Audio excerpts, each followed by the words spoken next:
The ColdCard hack is the worst hardware wallet hack we've ever seen. So far, more than $110 million in Bitcoin has been stolen from over 5,000 wallet addresses, and the attack is still ongoing. But the bigger question is, what do we do now? Are cold wallets still secure? How can we know for sure? And should we start adding extra security methods like rolling dice, setting up multi-sig wallets, or using passphrases? I'm going to break all that down in this video so you can decide what works best for you, but I promise you'll walk away from this video knowing something new and with a much clearer idea of how to protect your crypto moving forward. And the only reason I know that is because I've learned a ton from this hack and everything that's gone wrong and the things that could have been done better. First, we're going to look at what went wrong with ColdCard and how weak randomness allowed attackers to guess users' seed phrases. Then I'll show you the specific things you can look for to judge whether a hardware wallet is likely secure or not. After that, we'll break down the extra security methods people are recommending, including dice rolls, multi-sig wallets, and passphrases. I'll explain how each one of those works, the pros and cons, and which option I think makes the most sense for people. And by the end, I truly believe you'll agree this is one of the most important cold wallet videos you'll see all year. So let's get right into it. Every hardware wallet security begins with something called entropy. This is the foundation. The most simplified definition of entropy is bits of data. Entropy ultimately determines how secure the keys to our wallets are, because this data is what ultimately generates the keys we use to access and manage our crypto on the blockchain. For strong security, we need roughly 128 to 256 bits of entropy. This is the industry standard in crypto. This is random enough that it's virtually impossible to guess. In fact, it would take thousands and thousands of years to guess, even with supercomputers and AI. But 256 bits of data isn't very user-friendly to write down and record. That's why seed phrases were created. A seed phrase is simply a human-readable version of entropy. So 128 bits of entropy is transformed into 12 words, and 256 bits of entropy is transformed into 24 words. Words are a lot easier to write down and record than a long string of characters. Imagine trying to correctly jot down 256 characters and enter that into your wallet to recover your crypto. It would be a huge pain in the butt, and a lot of mistakes would probably be made. So the next question is, how do hardware wallets generate good entropy? Most hardware wallets either use a true random number generator, aka TRNG, or a cryptographically secure pseudo-random number generator, or CSPRNG. Without getting too technical, both methods use various elements to generate random numbers. These elements are things that are virtually impossible to reproduce exactly the same way. Stuff like thermal noise, electronic variations, current spikes, and basically every hardware wallet on the market today has the proper components to generate secure entropy. If they didn't, they wouldn't be in business. That includes ColdCard. ColdCard wallets have TRNGs inside the device. But here's what went wrong and why ColdCard wallets were ultimately able to be hacked. A mistake in the device's firmware caused the key generation to essentially bypass the TRNG and use a weaker version called PRNG, or pseudo-random number generator. PRNG is software-based and not suitable for generating secure cryptographic keys. It creates a sequence of numbers that looks random but actually isn't. In other words, ColdCard's firmware tricked the device into producing weaker entropy, and this is what allowed attackers to guess the keys to these wallets and drain them without ever needing physical access to anyone's device. So how much entropy were ColdCard wallets creating? Well, the ColdCard MK2 and MK3 generated approximately 40 bits of entropy. The result is roughly 1.1 trillion possible outcomes, which sounds like a lot, but with AI, this can be ran through in a matter of minutes to hours. The MK4, MK5, and Q are roughly generating 72 bits of entropy. The result is 4.3 billion times more possible outcomes than 40 bits, but still that's not enough or up to par with what's considered secure. 72 bits would take much longer to guess, probably years, but it's still possible. The main question I'm seeing right now is how can we ensure other hardware wallets don't suffer from a similar bug? And is the solution really introducing more complex features like rolling dice, multi-sig, and passphrases? Let's break down these questions one at a time. First, how do we as users, who likely aren't security experts, ensure that the wallet we're using is secure? And my honest answer is we don't. Some people will claim open source code is the solution, but even then, you don't actually know how to read the code yourself and find vulnerabilities, so you still have to trust someone else to tell you it's safe. So as consumers, we have to trust. There will always be a layer of trust, and that layer might exist between you and your hardware wallet, you and your crypto exchange, and it definitely exists between you and the blockchain network your crypto lives on. Like, how do you know the Bitcoin network is secure? Did you audit the code yourself? Probably not. But it's been secure for the past 17 years, and we have a lot of experts who say it's secure, and we also have data that shows it's likely secure too, so we trust it's secure. So even though we might not be able to know with 100% certainty that something is secure or not, we have data we can lean into and we have experts we can look to. And if you don't want to trust data or rely on experts, then you need to go and gather your own data or become the expert. And if you're not willing to do that, then you have to trust. That said, you can't have 100% trust in any manufacturer, but you can greatly reduce your risk by looking at specific security factors that can actually be verified. The ColdCard incident showed us that even a well-known open source wallet can fail if the way it creates randomness is broken. So the goal should be layered security and transparency, not blind trust. Here are some practical ways to judge how securely a hardware wallet creates its seed phrase and how safe the wallet is overall.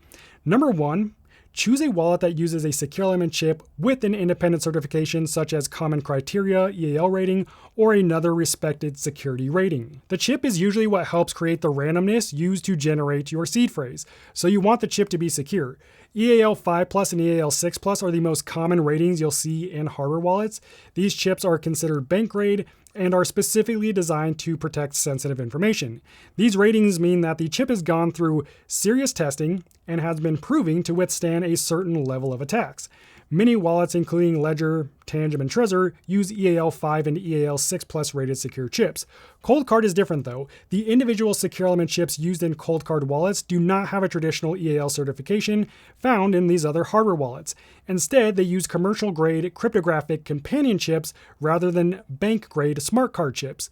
Because of that, they don't have a formal EAL rating. That doesn't automatically mean ColdCard's chips are insecure or that Trezor and Ledger's chips are better. Remember, we're simply using information available to us to look for signs of proven security, and the chip is one place you can check. So look for that EAL rating or some other kind of formal verification. Number 2, consider wallets that use more than one method to create entropy. Popular wallets like Trezor, OneKey, and Keystone don't rely on just one internal chip. Instead, they mix multiple sources together, such as data from the wallet's chip and external factors like data from your phone and computer. The benefit is that this removes a single point of failure. If one source fails or has a defect, the other ones can kind of act as a backup to create randomness. So in that sense, it's more secure. But there is a downside. Mixing multiple sources makes the software side of it more complicated. If the developers make one mistake or leave a bug in the code, it can ruin the randomness and make the seed phrase easier for hackers to guess. And that's exactly what happened with ColdCard. This is also why some wallets like Ledger and Tangent choose to rely on one known and trusted TRNG inside the secure chip. That random number generator is tested, audited, and verified as part of the chip. So really, this comes down to what you prefer. Would you rather use a wallet that combines multiple sources of randomness, giving you a backup if one source fails, or would you rather rely on one tested and proven method that doesn't introduce extra outside sources? Only you can decide that. Number 3, look for open source and auditable firmware. Open source means the code that tells the wallet what to do is public, so anyone can view it. This is good because it makes it harder for a company to add a backdoor into the product. It also allows independent researchers and security experts to review the code and look for vulnerabilities. But that doesn't mean the code is always being reviewed. I mean, ColdCard's firmware was open source, yet the bug that led to this attack sat in plain sight for 5 years. It's also worth noting hackers can review open source code too. They can find weaknesses and possibly exploit them, which is exactly what happened with ColdCard. So open source code is only useful if people are actively reviewing it. Both the wallet company and outside researchers should be checking the code pretty often. Something else worth considering is that many open source wallets can't use EAL rated chips. That's because the chip makers often require companies to sign non-disclosure agreements, which means some details about the chip have to stay private. In other words, parts of the wallet have to remain closed source. That's why wallets like Ledger and Tangent are only partially open source. They choose to use certain EAL-rated chips, and there are only a small number of open source EAL-rated chips available, but with the closed source wallets, you also have to place more trust into the company's claims and in the audits they provide. So again, there are trade-offs. Open source code makes it much harder for a company to secretly hide a backdoor because the code is public, but it also gives hackers the chance to study that code, find weaknesses, and possibly exploit them. With closed source code, you have to trust the manufacturer more because you can't inspect everything yourself if you know how to, but if there is a hidden vulnerability, it may be harder for a hacker to find and exploit it too. But I think this last thing you can judge could be really helpful when deciding between choosing an open source and partially closed source wallet, which is independent third-party security audits. These are especially important for closed source or partially open source wallets because an outside company gets a peek at the code and then tells us whether it's secure or not. So many of the popular wallets, including Tangem, Ledger, and OneKey to name a few, all have independent third-party audits performed on the firmware and the physical device. This isn't a guarantee that something is 100% secure because, again, that's not possible, but it is more data we have to look at. And more often than not, these audits reveal many vulnerabilities that the wallet manufacturer can then fix. What's even more important, though, is that these reports are made available for us to look at if we want to. But here's the interesting thing. Many 100% closed source wallets don't rely on these formal independent third-party audits. Why? Well, because they're open source. Anyone can audit their code, but as we learned with ColdCard, well, they don't always do that. ColdCard didn't undergo any formal audits. They expected the wider community and independent researchers to inspect the code for them, which ultimately failed them and their users. So I think looking for a wallet with formal independent audits is a good indicator that it could be secure. At the very least, it has the core fundamentals like entropy covered. Now I know that's a lot to remember, and you're probably wondering how you're going to go and find all this data about each wallet. And that's why I put together a cold wallet research database. I compared over 40 different hardware wallets from all the different brands, including the secure element chips they use, the EAL certifications, if they're open or closed source, and a lot more. So if you want to compare wallets side by side, I'll link that database down in the description for you. It's just a simple Google Doc that anyone can look at and only I can make edits to, and I've been updating it every day for your viewing pleasure. Okay, so I've shown you some things you can look at to help decide whether a hardware wallet is secure, but now I want to talk about some of the other methods people recommend for creating or protecting entropy. Things like dice rolls, multi-signature wallets, and passphrases. Let's start with dice rolls. Some wallets let you roll your own dice to generate random numbers, then enter those numbers into the wallet to create your own entropy. 50 dice rolls gives you about 128 bits of entropy. 100 rolls gives you about 256 bits. With this method, you are trusting the randomness of the dice instead of the wallet to generate your seed phrase. Now, this does work, but I think it has a couple problems. First, it's ridiculous to expect the average person to roll dice 100 times and manually enter all those numbers into a device just to create a secure wallet. What is this, the Stone Age? I just don't think it's a good long-term solution for most people. Second, this only works if you enter what the dice actually gives you. Some people roll the dice and think, that doesn't look random, so they'll change some of the numbers, without realizing they're actually making the entropy weaker. Humans are terrible at generating random numbers, so don't do that. Next, we have multisig. A multisig wallet is a wallet that requires at least 2 or more separate keys to approve a transaction. For example, instead of just one hardware wallet controlling your Bitcoin, you might have 3 different wallets, and 2 of those 3 wallets have to approve the transaction before your crypto can be moved. The idea is simple. If one wallet gets hacked, stolen, or stops working, your crypto is still protected because the attacker would also need the other wallets. Now, this is an incredibly secure setup, but it has a few downsides. First, it's way more complicated than a normal hardware wallet. You have to have multiple devices, multiple backups, and you have to keep track of everything. And more things can go wrong if you don't know exactly what you're doing. Second, for the average person, I think this actually increases the chances of making a mistake. It increases risk. And in crypto, user error is one of the biggest risks. So, while multisig is a great solution for businesses that manage other people's money and have a team of people with potential access to millions or billions of dollars, I probably wouldn't recommend it to most individual people.